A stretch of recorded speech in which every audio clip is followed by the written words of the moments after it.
কাজ না জানলে ভাই এই দেশে সবচেয়ে বড় বিপদে আছে। বাংলাদেশে থাকেন এটা ভালো, আর যদি বিদেশ আসতে ভাইয়া আমি একটা কথা বলি যে অনেকেই মানে আসতে চায়, কিন্তু মন থেকে বলবেন যারা কাজ জানে তারা এখানে এসে কত টাকা বেতন পাইবো? কাজ জানে তাদের জন্য অনেকটা ভালো। হ্যাঁ, অনেকটা ভালো। সেটা হলো যারা কাজ জানবে সেটা সেই ক্ষেত্রে তাদের কিন্তু অনেক দিকে সুবিধা আছে। হ্যাঁ, সুবিধা আছে, আবার অসুবিধাও আছে। অসুবিধা বলতে যে সে ফ্রি ভাবে চলতে পারবে না ভিসা ছাড়া।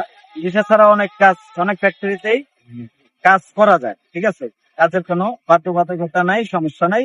তবে তাহলে কাজ চাই না আসেন, যে কোনো কাজ আপনার যে কোনো দেশে যাবেন সেই দেশের স্কেলে কি কাজ আছে সেই কাজটার উপরে নির্ভর করে আপনার ইনকাম।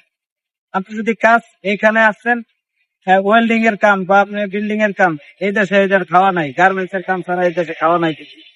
আমার যতটুকু জানা, এই 1 বছরের বেশি হয়েছে আইছি।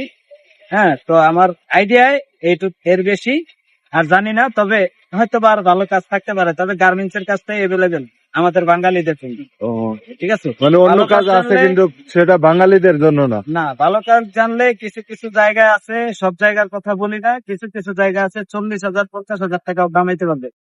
তবে আমি যে কোম্পানিতে আছি, কোম্পানি ভিসা লাগাই দেয় শুনছি, এখনো লাগে নাই, 5 মাস হয়ে গেল। কিন্তু যদি এখন দেখি, অপেক্ষায় আছি, কি করা যায়, কি করে তারা, এই অপেক্ষায় আছি। আর আল্লাহ যদি ভাগ্যে রাখে তাহলে ভিসা হবে, আর ভাগ্যে না রাখলে সেটা তো আল্লাহ তাআলার উপরে নির্ভর করে। এখন মনে করেন যে আমরা যে আছি, আমরা এখানে বেতন পাই সর্বোচ্চ ধরেন $300, যার মূল্য বাংলাদেশে 36,000 টাকা। আর আমরা এখানে খায়াটায় হয়তো 20,000 টাকা বাড়াইতে পারি, কারণ আমাদেরও তো খরচ আছে না, আমাদের ব্যক্তিগত খরচ আছে না।